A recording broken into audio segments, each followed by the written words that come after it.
નમસ્કાર વિદ્યાર્થી મિત્રો, આપણે ધોરણ 10 ના સામાજિક વિજ્ઞાન વિષયના પ્રકરણ નંબર 15 આર્થિક વિકાસ એની શરૂઆત કરી, જેમાં આપણે ઘણા બધા અગત્યના મુદ્દાઓ વિશે ઊંડાણપૂર્વકની ચર્ચા કરી. આજે આપણે જે વિષયમાં જે ટોપિક બાબતે આપણે આજે ચર્ચા કરવાના છીએ એ ટોપિક એટલે કે ઉત્પાદનના વિવિધ સાધનો. આપણે અગાઉના વિડીયોમાં ભણી ગયા કે કોઈ પણ દેશની રાષ્ટ્રીય આવક શોધવી હોય તો એ વખતે મેં કીધું હતું કે દેશના જેટલા પણ ઉત્પાદનના સાધનો છે એ તમામ ઉત્પાદનના સાધનોને એકત્રિત કરી એમાંથી જે આવકનું સર્જન થાય છે, જે આવકનું નિર્માણ થાય છે, એ આવકના કુલ સરવાળાને આપણે રાષ્ટ્રીય આવક તરીકે ઓળખી શકીએ. તો હવે આપણને પ્રશ્ન એ થાય કે દેશની અંદર ઉત્પાદનના સાધનો કેટલા અને કયા કયા છે. તો મિત્રો ખાસ યાદ રાખો કે જ્યારે આપણે દેશની રાષ્ટ્રીય આવકની વાત કરતા હોય, જ્યારે આપણે દેશના આર્થિક વિકાસની વાત કરતા હોય, ત્યારે આપણી સામે ઉત્પાદનના મુખ્ય 4 જે પરિબળો છે, 4 જે ઉત્પાદનના સાધનો છે એ આપણી સમક્ષ આવીને ઊભા રહે છે. ઉત્પાદનના આ જે 4 સાધનો છે એ મૂડી, જમીન, શ્રમ અને નિયોજક, આ ચારે જ્યારે ભેગા થાય ત્યારે એને ઉત્પાદનના સાધનો તરીકે ઓળખવામાં આવે. આ ચારેય સાધનો દ્વારા વર્ષ દરમિયાન કરવામાં આવેલું નાણાંનું સર્જન, વર્ષ દરમિયાન કરવામાં આવેલા ઉત્પાદનના સર્જનને જ્યારે રાષ્ટ્રીય આવકમાં ઉમેરવામાં આવે ત્યારે એને આપણે કુલ રાષ્ટ્રીય આવક તરીકે ઓળખીએ. હવે આપણે એક પછી એક દરેકે દરેક ઉત્પાદનના સાધન વિશે સમજીએ. તો સૌથી પહેલું જે ઉત્પાદનનું સાધન છે મૂડી. હવે વિદ્યાર્થી મિત્રો, આપણે બધા જાણીએ છીએ કે મૂડી એ કોઈ પણ ધંધાકીય એકમ માટે એક બ્લડ એટલે કે લોહી છે. જેમ શરીરની અંદરથી બ્લડ વહી જાય ત્યારે માત્ર એક આપણો નિર્જીવ દેહ રહી જાય છે, એમ કોઈ પણ ધંધાકીય એકમને સતત કાર્યરત રાખવું હોય તો એ ધંધાકીય એકમની અંદર પણ નાણાં સ્વરૂપે બ્લડનું પરિભ્રમણ થતા રહેવું ખૂબ જરૂરી છે. જો આવું થાય તો એ ધંધો હર હંમેશ સારામાં સારું ઉત્પાદન કરી અને ખૂબ આગળ વધી શકે. તો મૂડી એટલે માત્ર ને માત્ર જે ધંધામાં તમે રોકડ સ્વરૂપે લાવ્યા એને આપણે એટલી મૂડી નથી કહેતા. મૂડીનું એક પાછું વિશાળ સ્વરૂપ છે કે જેમાં તમે યંત્ર લાવ્યા, મકાન લાવ્યા, કંઈ પણ ધંધામાં ઉત્પાદનના ઉપાર્જન માટે લઈને આવ્યા, એ દરેક વસ્તુને આપણે મૂડી તરીકે ઓળખીએ. તો એ મૂડીને જ્યારે ધંધામાં રોકાણ કરવામાં આવે ત્યારે એ મૂડીમાંથી આવકનું ઉત્પાદન થાય છે અને એ આવકના ઉત્પાદનને રાષ્ટ્રીય આવકમાં ઉમેરવામાં આવે. એટલા માટે ઉત્પાદનના જે વિવિધ સાધનો છે એમાંનું આ સૌથી અગત્યનું સાધન છે. ભૂતકાળમાં એવા કેટલાય કિસ્સા જોવા મળ્યા છે કે ધંધાના માલિકને મૂડીની અછતને કારણે અકાળે ધંધો બંધ કરવો પડે. એટલા માટે ધંધામાં મૂડીની આવક અને જાવક એ સરખી રીતે બેલેન્સ થવું ખૂબ જરૂરી છે. જ્યારે એ બંને વસ્તુઓનું સરખી રીતે બેલેન્સ કરવામાં આવે, એની ઉપર સરખું સંચાલન કરવામાં આવે તો એ ધંધાને કોઈ પણ સંજોગોમાં કોઈ પણ પ્રશ્ન ઉદ્ભવતો નથી. એટલે મૂડી એ ઉત્પાદનનું ખૂબ જ અગત્યનું સાધન ગણવામાં આવે છે. ત્યાર પછી જે બીજું ઉત્પાદનનું સાધન છે જમીન. જમીન એટલે આપણે એક સામાન્ય ભૂગોળની ભાષામાં સમજીએ તો આપણે એવું માનીએ કે ભાઈ પૃથ્વીનો જે ઉપરની સપાટી છે એને આપણે જમીન કહીએ. વાત સાચી, પણ અહીંયા જમીનને આપણે વિશાળ સ્વરૂપમાં આપણે જોવાની છે.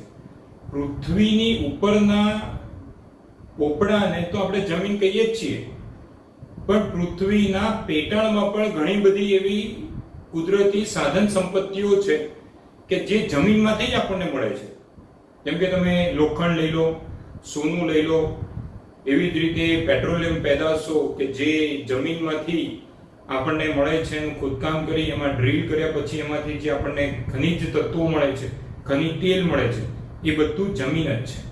તો જમીન પણ એ ઉત્પાદનનું એક ખૂબ જ અગત્યનું પાસું છે.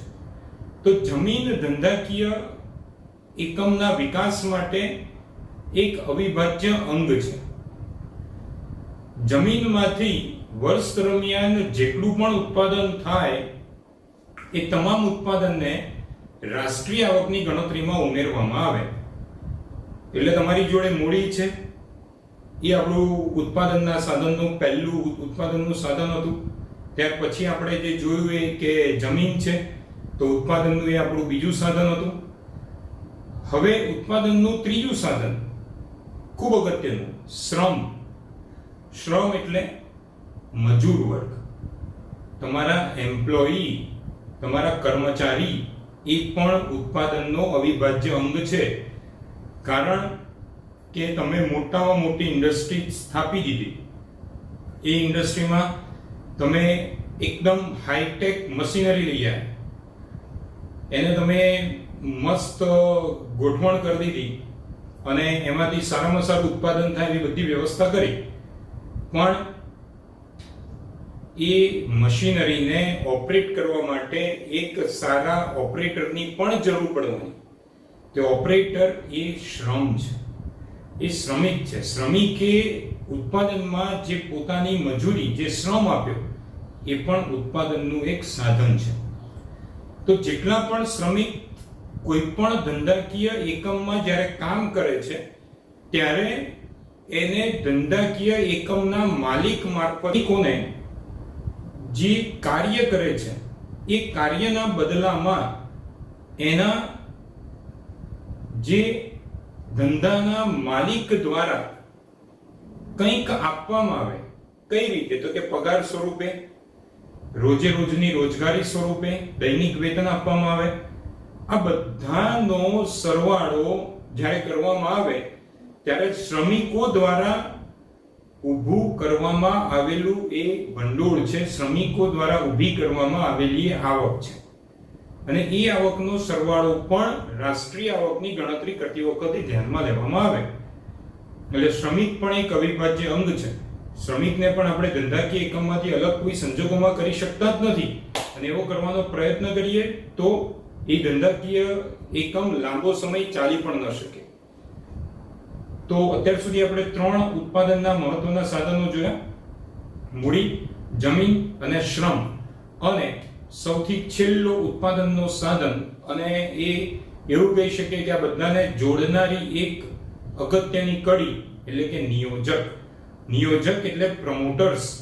પ્રમોટર્સ એટલે કે જે વ્યક્તિના મગજમાં નવા ધંધાની સ્થાપના કરવા માટેનો વિચાર આવે છે અને એ વિચારને ઇમ્પ્લિમેન્ટ કરવા માટે, એ વિચારને લાગુ પાડવા માટે જ્યારે એ વ્યક્તિ દ્વારા પ્રયત્નો કરવામાં આવે અને કોઈ ધંધાકીય એકમની સ્થાપના કરવામાં આવે, ત્યારે એ વ્યક્તિ એ ધંધાકીય એકમનો નિયોજક બને છે.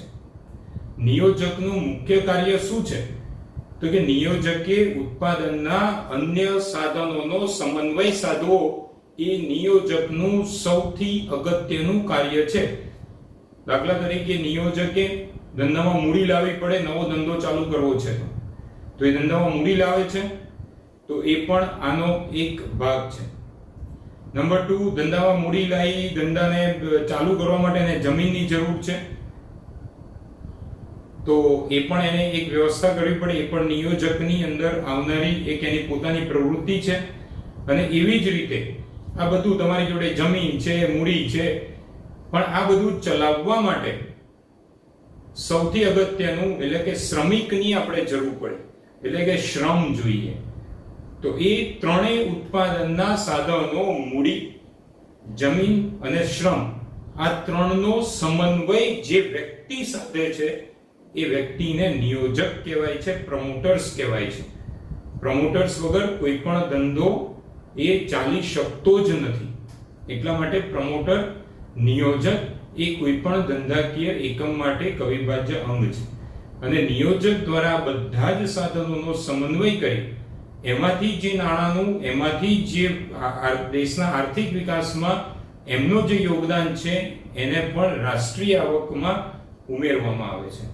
તો આમ નિયોજક એ ધંધાકીય એકમની સ્થાપના કરી એમાંથી નાણાંનું, એમાંથી આવકનું ઉત્પાદન કરી દેશની રાષ્ટ્રીય આવક વધારવામાં જે પોતે યોગદાન આપે છે એ ખૂબ અગત્યનું છે. તો આપણે મિત્રો ટૂંકમાં કહી શકીએ કે જ્યારે દેશના આર્થિક વિકાસની વાત આવે ત્યારે આપણે બધા જ જાણીએ છીએ કે દેશના આર્થિક વિકાસના મૂલ્યાંકન કરવા માટે આપણે રાષ્ટ્રીય આવક અને માથાદીઠ આવકને ધ્યાનમાં લઈએ છીએ. તો આ રાષ્ટ્રીય આવક અને માથાદીઠ આવકમાં જે આવકનો ઉમેરો થાય છે એ આવકનો ઉમેરો કરવા માટે દેશના જે ઉત્પાદનના સાધનો છે એનો પણ સમન્વય થવો જરૂરી છે. અને દેશના એ ઉત્પાદનના સાધનો જ્યારે બધા ભેગા મળી અને આવકનું ઉત્પાદન કરે છે તો એને આપણે દેશની રાષ્ટ્રીય આવક કહીએ છીએ. અને એને જ આધારે દેશના આર્થિક વિકાસને આપણે જાણી શકીએ છીએ, સમજી શકીએ છીએ. તો આ મિત્રો ઉત્પાદનના સાધનો વિશે પરીક્ષાની અંદર કોઈક વખત આ પ્રશ્ન પૂછાય છે કે ભાઈ ઉત્પાદનના સાધનો કયા છે અને એના વિશેનું ઊંડાણપૂર્વકની જ્યારે માહિતી આપવાની હોય તો એને આજે આપણે આ ચર્ચા કરી કે દેશના જે ઉત્પાદનના સાધનો છે એ મુખ્ય 4 ઉત્પાદનના સાધનો હોય છે. એક મૂડી, જમીન, શ્રમ અને નિયોજક. આ ચારેયનો સમન્વય થાય અને એમના દ્વારા જે આવકનું સર્જન કરવામાં આવે છે એ સર્જન કરેલી આવક દેશની રાષ્ટ્રીય આવકમાં ઉમેરવામાં આવે છે. અને એને જ આધારે આપણા દેશનો આર્થિક વિકાસ આપણે જાણી શકીએ છીએ. તો આ જે પ્રશ્ન હતો દેશના ઉત્પાદનના સાધનો, ખૂબ નાનો પ્રશ્ન પણ પરીક્ષાની દ્રષ્ટિએ અગત્યનો છે. Thank you. આભાર.